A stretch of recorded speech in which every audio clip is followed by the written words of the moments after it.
Canada में truck का licence कैसे करते हैं, पाकिस्तान में जिस भाई ने ट्रैक्टर ट्राली चलाई है। तो आप ये सोचेंगे कि इन चारों में से कौन सी चीज़ इंपॉर्टेंट है, ना रॉकेट साइंस नहीं है। तो अगर आपको एंगल बनाना आ जाए बैकिंग में तो आप मास्टर हो बैकिंग के। आपको 2 से 2.5 मंथ लग सकते हैं क्योंकि यूएस कनाडा में काफ़ी लोग ड्रग लेते हैं। कितना पैसा लगता है ट्रक लाइसेंस का?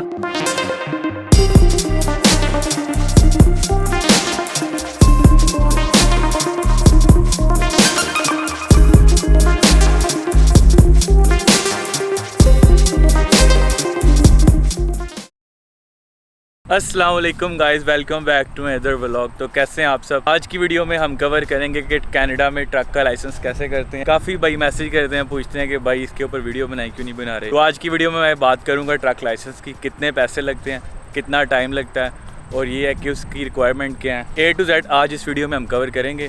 आज मैं जा रहा हूँ US और मुझे जाना है डैलस।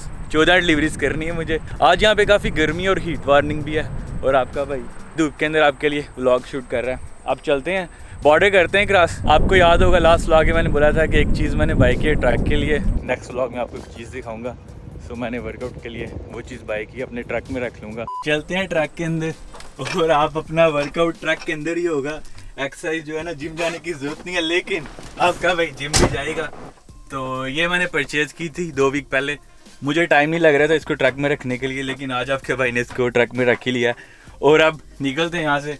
बॉयज़ अभी यहाँ से मैं लिटरली निकलने लगा था तो कंपनी की कॉल है कि जो आपका लोड है अभी क्लियर नहीं हुआ, 1 घंटा और लगेगा। तो भाई भी अभी इधर ही था लकीली। तो अब मैं जा रहा हूँ बेस्ट बाय, मुझे एक तार बाय करनी थी अपने माइक के लिए। तो चलते हैं, ट्रक को कर देता हूँ लॉक।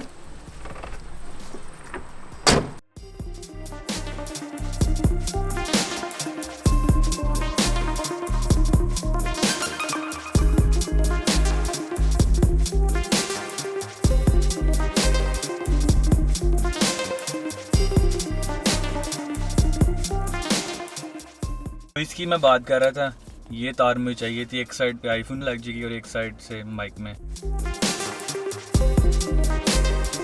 जी वो ऐसा अभी तक कोई अपडेट नहीं आई, बॉर्डर अभी तक क्लियर नहीं हुआ, लेकिन मैं यहाँ से ड्राइव स्टार्ट करता हूँ। बॉर्डर से पहले एक ट्रक स्टॉप आता है BVD, वहाँ जाके वेट करेंगे। मुझे उम्मीद है वहाँ जाने तक बॉर्डर क्लियर हो जाएगा और अगर स्टिल ना क्लियर हुआ तो वहाँ रुक के वेट कर लेंगे। अब यहाँ से अपनी ड्राइव स्टार्ट करते हैं। सो ये आपको यहाँ नज़र आ रहा है, हीट वार्निंग है कल सुबह 7 बजे तक। सो कल 4 सितंबर, आज 3 सितंबर है।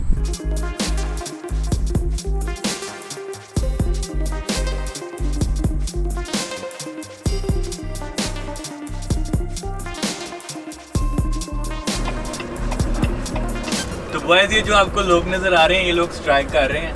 तो देख रहे हैं यहाँ पे कितने प्यार से स्ट्राइक करते हैं। कोई रोडों के अंदर आग नहीं लगाते, कोई रोड ब्लॉक नहीं करते। सो पता नहीं किस चीज़ की स्ट्राइक चल रही है यहाँ पे।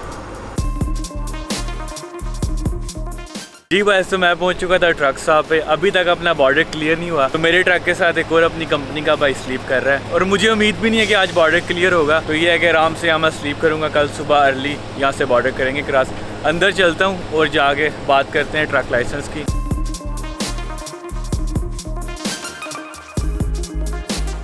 तो वो ट्रक का लाइसेंस करने से पहले हमें कार का लाइसेंस करना होता है। कोई लीकिंग की आवाज़ आ रही होगी। तो यहाँ पे एक पाइप है क्लीनिंग वाला, तो इसको मुझे चेंज करना होगा। जी बॉयज़ तो बात करते हैं ट्रक लाइसेंस की। इस वीडियो में जो भी मैं आपके साथ नॉलेज शेयर करूंगा वो सिर्फ अप्लाई होती है ओंटारियो प्रोविंस में, बिकॉज मैं ओंटारियो प्रोविंस में रहता हूँ, मुझे यहाँ के लॉज ही पता है। तो स्टार्ट करते हैं। ट्रक के लाइसेंस से पहले हमें कार का लाइसेंस करना होता है और कार के लाइसेंस के लिए आपकी मिनिमम एज होनी चाहिए 16 साल। 16 साल से अगर आप कम हो तो आप G1 नहीं दे सकते।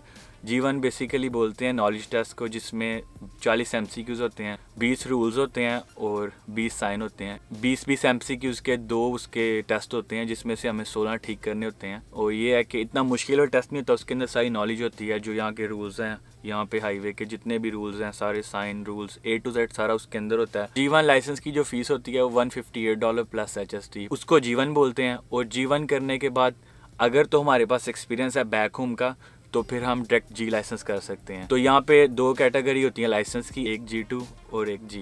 सो G2 में सीन ये होता है कि कुछ रिस्ट्रिक्शन होती हैं, मतलब रात के टाइम हम हाईवे के ऊपर अकेले गाड़ी नहीं चला सकते 12 से 5 तक। तो आप ये कह सकते हैं जो G2 लाइसेंस होता है वो फुल लाइसेंस नहीं होता, और G2 लाइसेंस के ऊपर हम इंश्योरेंस भी काफ़ी एक्सपेंसिव मिलती है। G2 लाइसेंस 5 साल तक वैलिड होता है, मतलब ये कि जिस दिन हम G1 करते हैं वहाँ से हमारा टाइम पीरियड स्टार्ट हो जाता है और अगले 5 साल तक हमारा G2 वैलिड होता है। तो अगर हम इस 5 साल के अंदर G लाइसेंस अपग्रेड नहीं करते अपना, तो हमारा G1 और G2 लाइसेंस ख़त्म हो जाएगा और हमें दोबारा से G1 करना होगा, फिर G2 और फिर अगेन G2 लाइसेंस के बाद हमें 1 साल वेट करना ही होता है G लाइसेंस का, और जैसे ही आपका 1 साल पूरा हो तो आप साथ ही G लाइसेंस अप्लाई करो। अगर आप बैक होम से आ रहे हो, अगर आपके पास बैक होम का एक्सपीरियंस है तो आप G1 करने के बाद डायरेक्ट G अप्लाई कर सकते हो। और अगर आपके पास एक्सपीरियंस नहीं है मेरी तरह, तो जब मैं कनाडा में आया था मेरे पास भी एक्सपीरियंस नहीं था, तो मैंने आके G1 किया था। G1 करने के बाद अगर मेरे पास एक्सपीरियंस नहीं है तो मुझे 8 मंथ वेट करना होगा। 8 मंथ बाद मैं G2 करूँगा, और G2 करने के बाद 1 साल बाद मैं G कर सकता हूँ। और जो G लाइसेंस होता है वो फुल लाइसेंस होता है। और G1 लाइसेंस की जो फीस होती है वो $158 प्लस HST, अप्रॉक्सीमेटली $200 तक उसकी फ़ीस होती है। उसमें ही G2 की भी फ़ीस होती है, मतलब अगर हम एक दफ़ा जाके G1 करते हैं तो उसके बाद जब हमारा टाइम पूरा होगा, जब हम किसी स्कूल से क्लासेस लेके उसके बाद जब हम टेस्ट देंगे तो हमें कोई फ़ीस नहीं पे करनी होगी, हमें सिर्फ फ़ीस पे करनी होगी जिस स्कूल से हम ट्रेनिंग कर रहे हैं क्लासेस की। और काफ़ी लोग मुझे मैसेज करके भी पूछते हैं कि जो विजिट वीज़े वाला बंदा है वो भी आके यहाँ पे लाइसेंस कर सकता है। बिल्कुल यहाँ पे आके कर सकता है, कोई भी बंदा कर सकता है। आपकी मिनिमम एज 16 साल से ऊपर होनी चाहिए, और ये है कि आपको जस्ट पासपोर्ट लेके जाना है ड्राइव सेंटर, और वहाँ जाके आप G1 कर सकते हो। तो मैं बायो में लिंक लगा दूंगा, जो कोई भी कनाडा आ रहा है वहाँ से स्टडी कर सकता है G1 की। तो G2 जो लाइसेंस होता है उसके लिए हमें किसी स्कूल से जाके ट्रेनिंग करनी होती है, हम खुद नहीं कर सकते। G लाइसेंस हम खुद कर सकते हैं, हमें ट्रेनिंग की जरूरत नहीं होती। G2 लाइसेंस करने के लिए कम से कम हमें $1000 चाहिए होता है। $600 से $700 स्कूल की फ़ीस होती है जिस स्कूल से हम ट्रेनिंग करते हैं, और अगर हम फर्स्ट टर्न में क्लियर कर लेते हैं तो फिर तो $600 से $700 लगता है अगर हम फेल हो जाते हैं। और अगर हम फेल हो जाते हैं उसके बाद हम 14 दिन बाद दोबारा G2 कर सकते हैं। उसके लिए हमें $200 से $250 दोबारा स्कूल को फीस पे करनी होगी, तो अप्रॉक्सीमेटली $1000 चाहिए होता है G2 लाइसेंस के लिए। तो G2 लाइसेंस करने के बाद हम G लाइसेंस खुद कर सकते हैं, उसके लिए हमें स्कूल करना लाजमी नहीं होता, लेकिन कई लोग स्कूल फिर कर लेते हैं। अगर आपके पास अपनी गाड़ी है तो आप खुद टेस्ट बुक करके, उसकी $91 फ़ीस होती है ओंटारियो प्रोविंस में G लाइसेंस की।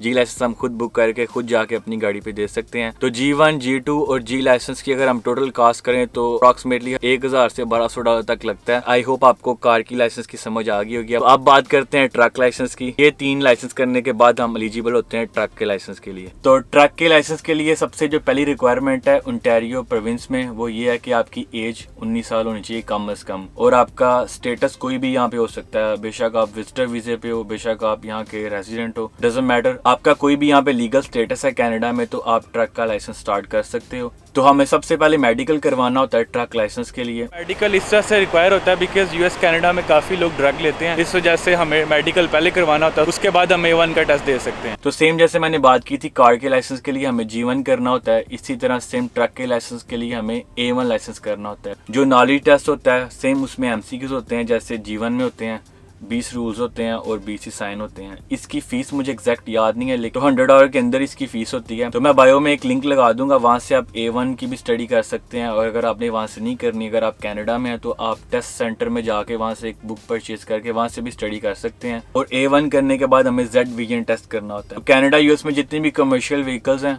उन सब में एयर ब्रेकिंग सिस्टम होता है, उसके लिए हमें Z विजन टेस्ट करना होता है। उसमें सारी नॉलेज होती है एयर ब्रेक्स के बारे में।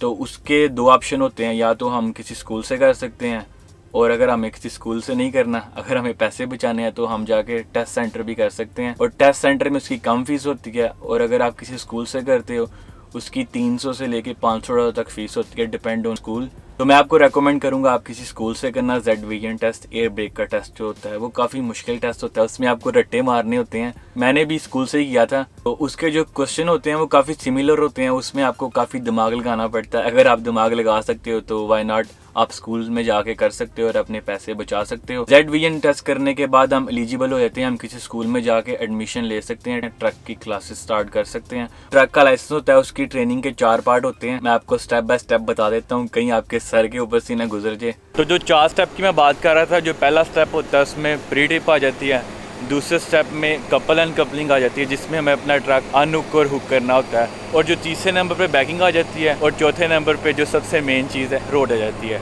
ये 4 स्टेप होते हैं, इजी वे में आपको समझ आ जाएगी। तो बात करते हैं ट्रेनिंग की स्टेप 1 की। तो स्टेप 1 में आती है प्री ट्रिप इंस्पेक्शन। तो जब मैं टायर खड़का के चेक कर रहा हूँ तो अपना ट्रक ट्रेलर, उसको पीटीआई बोलते हैं। पीटीआई का मतलब होता है प्री ट्रिप इंस्पेक्शन। इसमें हमें अपना पूरा ट्रक चेक करना होता है, लाइट्स, ब्रेक, सारा कुछ मतलब वर्क कर रहा है। सेफ्टी के लिए ऐसी कोई भी चीज़ डैमेज नहीं होनी चाहिए। अगर हमें कोई पुलिस वाला, कोई इंस्पेक्शन वाला पुल ओवर करता है तो वो हमें फाइन करेगा, प्लस वो हमारे सीवीओ और हमारे रैकेट के अंदर डाल देगा कि ये बंदा केयरलेस ड्राइवर है। तो इसको प्री ट्रिप बोलते हैं। प्री ट्रिप थोड़ी सी मुश्किल होती है और ये है कि अगर आप प्री ट्रिप का कोई भी क्वेश्चन फेल कर देते हो टेस्ट के अंदर तो आप टेक्निकल फेल हो जाते हो। बेशक आपकी रोड ठीक थी, आपकी बैकिंग ठीक थी, आपकी कपल एंड कपलिंग ठीक थी, अगर आप प्री ट्रिप का कोई भी मेजर क्वेश्चन फेल करते हो तो आप टेक्निकल फेल हो जाते हो। कपल एंड कपलिंग में हमें अपना ट्रक अनहुक और हुक करना होता है। सो ये आप देख रहे हैं, ये मैं ट्रक हुक और अनहुक कर रहा हूँ, इसको कपलिंग बोलते हैं। जब हम टेस्ट के लिए जाते हैं ड्राइव सेंटर तो हमें वहाँ जाके ये चीज़ परफॉर्म करनी होती है। और जो तीसरी चीज़ थी वो बैकिंग थी। और बैकिंग का सीन ये है कि बैकिंग थोड़ी सी कॉम्प्लिकेटेड होती है, मतलब ये कि इसके अंदर कोई रॉकेट साइंस नहीं होती।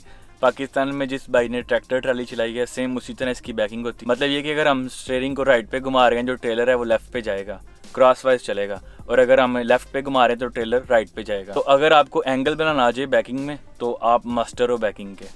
तो अब बात करते हैं स्टेप 4 की, जिसमें रोड आ जाती है। एग्जामिनर साथ बैठता है हमारे, 3-4 वो टायर टर्न करवाता है, हाईवे के ऊपर लेके जाता है। तो एग्जामिनर चेक करता है बंदे का कॉन्फिडेंस लेवल क्या है, टर्न सही कर रहा है, कर्व के ऊपर तो नहीं चढ़ा रहा। और अगर आप टर्न करते हुए फुटपाथ के ऊपर अपना टायर चढ़ा देते हो ट्रेलर का तो आप फेल हो जाते हो उसी टाइम। तो ट्रैकिंग में जो राइट टर्न होता है वो थोड़ा सा मुश्किल होता है, हमें चढ़ा के टर्न करना होता है। तो अब आप ये सोचेंगे कि इन चारों में से कौन सी चीज़ें इंपॉर्टेंट है। चारों चीज़ें इंपॉर्टेंट है। आप ये नहीं कह सकते कि पीटीआई इंपॉर्टेंट है, ज़्यादा रोड इंपॉर्टेंट है, ज़्यादा बैकिंग इंपॉर्टेंट है, ज़्यादा कपल एंड कपलिंग इंपॉर्टेंट है। चारों चीज़ें इंपॉर्टेंट है। तो अगर आप इनमें कोई माइनर मिस्टेक करते हो तो वो आपको माफ़ कर देते हैं, और अगर आप मेजर करते हो तो राइट वे आपको फेल कर देते हैं। तो अगर कोई भाई फर्स्ट टाइम में फेल हो जाता है तो ये है कि फिर उसके सेकेंड टाइम में भी चांस होते हैं फेल होने के। तो कोशिश यही करना, जब भी ट्रक का लाइसेंस करो अपना फुल 100% तैयारी करके जाना ट्रक के लाइसेंस के लिए। तो स्कूल वाले जो होते हैं वो आपसे पूछते हैं कि आप रेडी हो टेस्ट के लिए। जब तक आपको ना लगे कि मैं 1% भी गलती करूंगा तब तक आप टेस्ट ना देना, पूरी अपनी तैयारी करना, उसके बाद आप रोड पे जाना। बाकी है कि इंशाल्लाह आप सब कर लोगे। इतना मुश्किल लाइसेंस नहीं होता, इतना रॉकेट साइंस नहीं है। अगर आप ये सोच रहे हैं, आपको रूल्स फॉलो करने होते हैं, आपको बस दिमाग खोल के ड्राइव करनी है, पीटीआई करनी है, कपल एंड कपलिंग करनी है। मतलब आपको मेजर मिस्टेक कोई भी नहीं करनी। माइनर कर भी दो तो दैट्स ओके, लेकिन मेजर मिस्टेक की तो आप फेल। तो आप बात करते हैं प्राइस की, कितना पैसा लगता है ट्रक लाइसेंस का। सारे आप ये सोच रहे होंगे कि भाई जल्दी से बताइए ट्रक की प्राइस कितनी होती है ओंटारियो प्रोविंस में। तो जिस स्कूल से मैंने किया था वो $4500 चार्ज करते हैं। उसमें एयर ब्रेक्स इंक्लूड नहीं होती, एयर ब्रेक्स जो हैं वो सेपरेट होती हैं। अगर आप उनसे एयर ब्रेक करते हैं तो वो आपको एक डील बना के दे सकते हैं। और अगर आपने एयर ब्रेक कहीं और से कर ली और अगर आप उस स्कूल में जाते हो तो आपसे वो $4500 चार्ज करेंगे, जिसमें आपके पास 2 ऑप्शन होते हैं। अगर आप एक दफ़ा फेल भी हो जाते हो तो आप दोबारा कर सकते हो उन्हीं पैसों में। तो मैं बायो में एक स्कूल मेंशन कर दूंगा, नॉर्थ साइड ट्रक ट्रेनिंग। बहुत अच्छा ये स्कूल है, सर शाहरुख हैं, अपने पाकिस्तानी हैं, तो बहुत अच्छे तरीके से आपको ट्रेनिंग करवाते हैं। उनकी कोशिश ये होती है कि बंदा फर्स्ट टर्म में ही करे, बिकॉज अगर हम एक दफ़ा फेल कर देते हैं तो फिर ये है कि हम थोड़े से लेजी हो जाते हैं। और अगर हम पहली बार में ट्रक का लाइसेंस कर लेते हैं तो फिर ये है कि उनका भी टाइम बच जाता है और ये है कि हम भी जल्दी से लाइसेंस करके अपनी जॉब स्टार्ट कर सकते हैं। तो मैं बायो में उनका लिंक लगा दूंगा स्कूल का, आप ज़रूर चेकआउट करना। तो आप यहाँ जाओगे, मेरा नाम लोगे तो आपको थोड़ा बहुत डिस्काउंट दे देंगे। तो ट्रक का लाइसेंस करने में टाइम पीरियड कितना लगता है? अगर तो आप फुल टाइम क्लास से ले रहे हो तो स्कूल क्लेम करता है 6 वीक, और अगर आप पार्ट टाइम क्लास से ले रहे हो मतलब जस्ट वीकेंड पे तो आपको 2 से 2.5 मंथ लग सकते हैं। आई होप आपको सारे प्रोसेस की समझ आ गई होगी, और अगर स्टिल आपका कोई क्वेश्चन है तो बायो में मेरा इंस्टाग्राम का लिंक है। अल्लाह हाफिज़।